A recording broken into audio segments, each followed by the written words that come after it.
مقبرے کے اطراف میں مزید اتنے پتھر موجود ہیں کہ ماہرین کا اندازہ ہے کہ اس سے مقبرے کے گرد 10 فٹ اونچی دیوار بنائی جا سکتی ہے۔ مقبرے کے شمالی جانب داخلی دروازہ ہے اور مقبرے کے اندر بے شمار راہداریاں اور کمرے ہیں۔ عمارت کے مرکز میں بادشاہ کا کمرہ ہے جس میں سرخ پتھر کا چبوترا ہے۔ مرکزی کمرے کے داخلی رستے پر ایک خاص انداز کے نکیلے پتھر استعمال کیے گئے ہیں اور انہیں وہاں اس مہارت سے جوڑا گیا ہے کہ جوڑ کے اندر کاغذ کا پرزہ بھی نہیں سما سکتا۔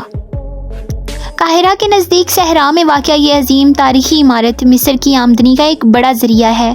ہر سال لاکھوں سیاح اسے دیکھنے اور اسے بنانے والوں کی ہنرمندی کو خراج تحسین پیش کرنے وہاں جاتے ہیں۔ ایک روایت کے مطابق بادشاہ اپنی تخت نشینی کے ساتھ ہی اپنے اہرام کی تعمیر کا آغاز کرا دیتا تھا، لیکن یہ عمل اتنا طویل المدت ہوتا تھا کہ اکثر اہرام اپنے مکینوں کی موت کی وجہ سے ادھورے رہ جاتے۔ مصر میں دریافت ہونے والے اکثر اہرام سقارا اور جزا میں ہیں۔ اینڈ ڈونٹ فرگیٹ کہ سقارا پتھروں سے تعمیر کردہ دنیا کے سب سے قدیم عمارتوں کا مرکز ہے۔ یہاں کا سب سے مشہور جاسٹر سیڑھیوں والا حرم ہے۔ حرم سقاف، حرم تیتی اور حرم انس بھی سقارا میں ہے، جو کہ مصر میں دریافت ہونے والے سب سے محفوظ حرم ہیں۔ 2184 سے لے کر 2686 قبل مسیح تک حکمران مصر بادشاہوں میں اہرام بہت مقبول رہے۔ بعد میں آنے والوں نے اگرچہ ایسے اہرام بنائے جو چھوٹے اور دید زیب نہ تھے، مگر اہرامیوں کا تعمیر کا سلسلہ جاری رہا۔ جدید مصری سلطنت جو 1070 سے لے کر 1550 قبل مسیح تک قائم رہی، اس میں بڑے بڑے اہرامیوں کی تعمیر کا رواج رہا۔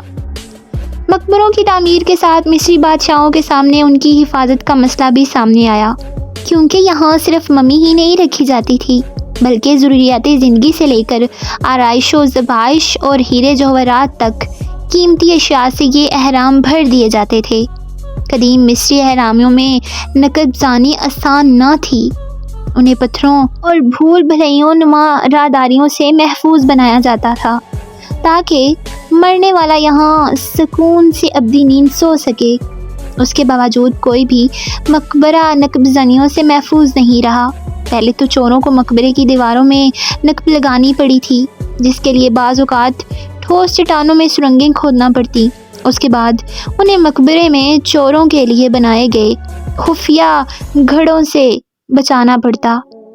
یہ کام انتہائی کرات امیز ہوتا تھا، مگر چوروں کے لیے مقبروں میں صرف قیمتی اشیاء مثلاً مجسمے اور فرنیچر ہی دلچسپی کا باعث نہیں ہوتی تھیں، بلکہ وہ ممی کے گرد لپیٹی سوتی بنیادیں بھی کھول کر لے جاتے۔ حد ہو گئی بھائی۔ جیسے جیسے مقبرے کو قیمتی اشیاء سے بھرنے کا رواج بڑھا، ساتھ چوروں کی تعداد بھی بڑھتی رہی، تاہم پکڑے جانے کی صورت میں انہیں تشدد آمیز موت کا سامنا کرنا پڑتا۔ اہرام کی تعمیر کے متعلق کئی روایتیں منسوب ہیں۔ کہا جاتا ہے کہ یہ تعمیر انسانی کام نہیں ہے، ان مقبروں کو جنات یا کسی اور ہی غیبی مخلوق نے بنایا، یا پھر کسی دوسرے سیارے سے آنے والے غیر مرئی قوم نے اس حیرت انگیز تعمیر کو پائے تکمیل تک پہنچایا، لیکن انسانوں نے نہیں بنایا۔ تاریخ دانوں اور آثار قدیمہ کے ماہرین کا خیال ہے کہ انہیں بادشاہ کے حکم پر ماہرین نے غلام کی مدد سے بنایا۔ ان غلاموں کا تعلق مصری بستیوں سے تھا، جبکہ ہزاروں مزدوروں کو دور دراز علاقوں سے پکڑ کر لایا گیا تھا۔ تعمیر کا یہ سلسلہ کئی برسوں تک جاری رہا۔ 1860 میں اسکاٹ لینڈ کے ایک ماہر آثار قدیمہ چارلس بیزی سمتھ نے اہرام مصر کے بارے میں ایک نیا نظریہ پیش کیا کہ انہیں یہودی غلاموں نے بنایا تھا اور ان غلاموں کو فلسطینی علاقوں سے پکڑ کر مزدوری کے لیے لایا گیا تھا۔ اس نظریے کے منظر عام پر آنے کے بعد یہودیوں نے دعویٰ کیا کہ وہ اس عظیم تاریخی ورثے کے اصلی وارث ہیں۔ 150 سال سے جاری اس بحث میں ایک نیا موڑ اس وقت آیا جب قاہرہ میں ایک کانفرنس کے دوران مصری ماہرین آثار قدیمہ نے چارلس کے نظریے کو باطل قرار دیتے ہوئے نئے سائنسی شواہد پیش کیے۔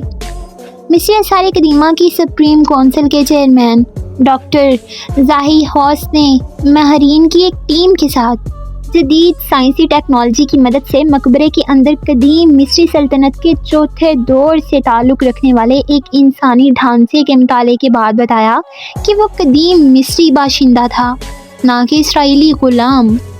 انہوں نے کہا کہ اس ڈھانچے پر کیے جانے والے تجربات یہ ثابت کرتے ہیں کہ اہرام کی تعمیر قدیم مصریوں کے ہاتھوں سر انجام پائی تھی، نہ کہ یہودیوں کا کوئی حصہ تھا اس میں۔ یروشلم پوسٹ میں شائع ہونے والے ایک انٹرویو میں مصری ماہر آثار قدیمہ ڈاکٹر نواب شعیب نے کہا کہ تاریخی حقائق یہودیوں کا دعوے کی نفی کرتے ہیں۔ انہوں نے کہا کہ قدیم مصری تاریخ میں 19ویں سلطنت میں اسرائیلی غلاموں کی موجودگی کے آثار ملتے ہیں۔ یہ 1300 سال قبل از مسیح کا زمانہ ہے، جبکہ عظیم اہرام اس سے بھی 1400 سال قبل قدیم چوتھی سلطنت کے دور میں تعمیر ہوئے تھے۔ اسرائیلی ماہر آثار قدیمہ بیرش پریڈل یہ اعتراف کرتے ہیں کہ اسرائیلی ماہرین کے اس دعوے پر کبھی سنجیدگی کا اظہار نہیں کیا کہ اہرام یہودیوں نے بنائے تھے۔ آثار قدیمہ سے متعلق کسی اسرائیلی کتاب میں اس بارے میں کچھ نہیں کہا گیا، تاہم انہوں نے کہا کہ قدیم مصری تاریخ کے جدید عہدے میں یہودیوں نے رامسیس کے دور حکومت میں مقبرے بنائے تھے۔ عام یہودی اپنے ماہرین کی بات ماننے کے لیے تیار نہیں ہیں، وہ اہرام پر اپنا حق بناتے ہیں۔